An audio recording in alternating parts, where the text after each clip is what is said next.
नमस्कार, स्वागत है आपका रेड 7 न्यूज में। आज गाजियाबाद की धरती एक बार फिर जय शिवाजी जय भवानी के गगन भेदों की नारों से गूंज उठी। छत्रपति शिवाजी महाराज के राज्याभिषेक के 353 वर्ष पूर्ण होने के बाद उपलक्ष्य में भारत माता सांस्कृतिक संस्थान द्वारा भव्य रूप से हिंदू साम्राज्य दिवस का आयोजन किया गया। नवयुग मार्केट स्थित बलिदान पथ पर हजारों लोगों की उपस्थिति में निकाली ऐतिहासिक शोभा यात्रा। नासिक ढोल की गूंज, शस्त्र प्रदर्शन, अश्व और बुलेट वाहनी ने पूरे शहर को शिवमय बना दिया। इस भव्य आयोजन में निरंजन पीठाधीश्वर एवं आचार्य महामंडलेश्वर डॉक्टर स्वामी कैलाशानंद गिरी महाराज मुख्य अतिथि के रूप में उपस्थित रहे, जबकि राज्यसभा सांसद एवं प्रख्यात वक्ता डॉक्टर सुधांशु त्रिवेदी मुख्य वक्ता के रूप में मंच पर विराजमान रहे। कार्यक्रम की अध्यक्षता वरिष्ठ समाज सेवी श्री ललित जायसवाल ने की तथा भारत माता सांस्कृतिक संस्थान के अध्यक्ष श्री राहुल सिंह के नेतृत्व में पूरे आयोजन का सफल संचालन एवं आयोजन संपन्न हुआ।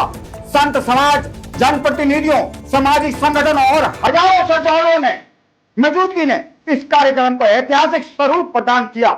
आज दिखाते हैं हमारी ये विशेष रिपोर्ट। गाजियाबाद की धरती एक बार फिर जय शिवाजी जय भवानी के गगनभेदी नारों से गूंज उठी, जब भारत माता सांस्कृतिक संस्थान द्वारा छत्रपति शिवाजी महाराज के राज्याभिषेक के 353 वर्ष पूर्ण होने के उपलक्ष्य में भव्य और ऐतिहासिक हिंदू साम्राज्य दिवस का आयोजन किया गया।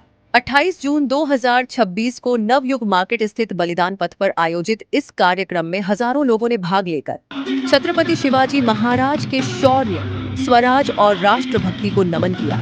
कार्यक्रम का शुभारंभ ठाकुर द्वारा तिराहे से निकाली गई भव्य शोभा यात्रा के साथ हुआ। यात्रा में महिलाओं और बालिकाओं ने छत्रपति शिवाजी महाराज की माता मां जीजाबाई, रानी लक्ष्मीबाई और भारत की अन्य वीरांगनाओं की वेशभूषा धारण कर नेतृत्व किया। नासिक के पारंपरिक ढोलों की गूंज, दर्जनों बैंड बाजों की स्वर लहरियाओं, बुलेट वाहिनी की अनुशासित रैली, अश्व वाहिनी की वीरता और खड़क वाहिनी द्वारा शस्त्र प्रदर्शन ने पूरे वातावरण को मराठा साम्राज्य के गौरवशाली युग की अनुभूति से भर दिया।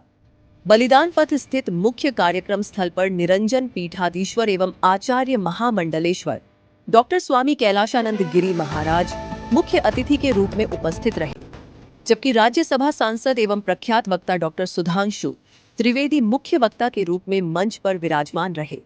कार्यक्रम की अध्यक्षता वरिष्ठ समाज सेवी श्री ललित जायसवाल ने की तथा भारत माता सांस्कृतिक संस्थान के अध्यक्ष श्री राहुल सिंह के नेतृत्व में पूरे आयोजन को सफलतापूर्वक संपन्न कराया गया। मुख्य वक्ता डॉक्टर सुधांशु त्रिवेदी ने अपने उद्बोधन में कहा कि यह अत्यंत अद्भुत संयोग है कि भगवान शिव के उपासक स्वामी कैलाशानंद गिरी महाराज मंच पर विराजमान है और उसी शिव के नाम पर नामित शिवा अर्थात छत्रपति शिवाजी महाराज के राज्याभिषेक का उत्सव मनाया जा रहा है। उन्होंने कहा कि बच्चों और बालिकाओं द्वारा प्रस्तुत युद्ध कौशल और सांस्कृतिक प्रदर्शनों को देखकर ऐसा प्रतीत होता है मानो शिवाजी महाराज की सेना आज पुनः जीवित हो उठी हो। उन्होंने विश्वास व्यक्त किया कि गाजियाबाद की धरती से निकला यह संदेश संपूर्ण भारत में सनातन संस्कृति, स्वाभिमान, राष्ट्रभक्ति और चरित्र बल को नई ऊर्जा प्रदान करेगा। कार्यक्रम के दौरान शिवाजी महाराज के जीवन और आदर्शों पर आधारित क्विज प्रतियोगिता का आयोजन भी किया गया, जिसमें गौरांगी सिंह उत्कर्ष और लावण्या सेठी विजेता घोषित हुए।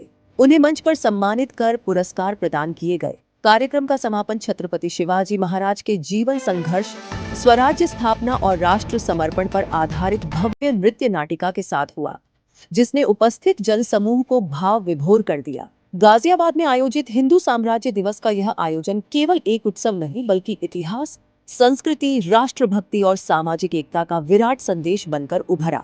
क्या लग रहा है आपको? मुझे लगता है जिस प्रकार कोर्ट ने अयोध्या को हमें सौंपा, उसी प्रकार समयानुसार कोर्ट के माध्यम से कृष्ण जन्मभूमि भी हमें प्राप्त होगा, क्योंकि तो सब पता है ये सब के सब अनाधिकृत तरीके से क्रूर शासकों ने हमारे उन धर्म क्षेत्रों को लिया बलात्। तो निसंदेह अब समय आया राम राज्य का और कुछ ही समय में हमें कृष्ण जन्मभूमि भी कोर्ट के माध्यम से बिना विवाद, सनातन हिंदू कभी विवाद चाहता ही नहीं ना करता है। और वर्तमान में जो हमारे देश के राजा हैं, धर्मात्मा हैं, गंगा, गाय, गौ, ब्राह्मण, संत, सज्जन और देवी देवताओं के प्रति समर्पित रहने वाले हमारे देश के यशस्वी प्रधानमंत्री आदरणीय श्री नरेंद्र मोदी जी। मुझे लगता है कि समय नज़दीक आया है और कम समय में हमें कृष्ण जन्मभूमि भी कोर्ट के माध्यम से हिंदुओं को प्राप्त हो जाएगा। और जिस प्रकार भगवान रामलला का भव्य और विशाल मंदिर बनकर निर्माण हुआ और उनकी भव्य विशाल प्रतिष्ठा हुई, वो अलौकिक प्रतिष्ठा थी, अवर्णीय प्रतिष्ठा थी। तो उसी प्रकार कृष्ण जन्मभूमि की भी अवर्णीय और अलौकिक प्रतिष्ठा महोत्सव में देश और परंपरा के सभी सनातनी और विशिष्ट जन भाग लेंगे। छत्रपति शिवाजी महाराज का जीवन केवल ऐतिहासिक का एक अध्याय नहीं, बल्कि राष्ट्रभक्ति, स्वाभिमान और सुशासन की जीवंत प्रेरणा है। गाजियाबाद में मनाया गया ये हिंदू स्वराज्य दिवस ने केवल एक उत्सव रहा, बल्कि नई पीढ़ी को अपने गौरवशाली अतीत से जोड़ने और सनातन संस्कृति के मूल्यों को आगे बढ़ाने का एक सशक्त माध्यम भी बना। हजारों लोगों की सहभागिता ने ये संदेश दिया कि आज भी शिवाजी महाराज के आदर्श जन जन हृदय में जीवित हैं। फिलहाल इस विशेष रिपोर्ट में इतना ही। आप देखते रहिए रेड 7 न्यूज। जय हिंद, जय भारत, वंदे मातरम।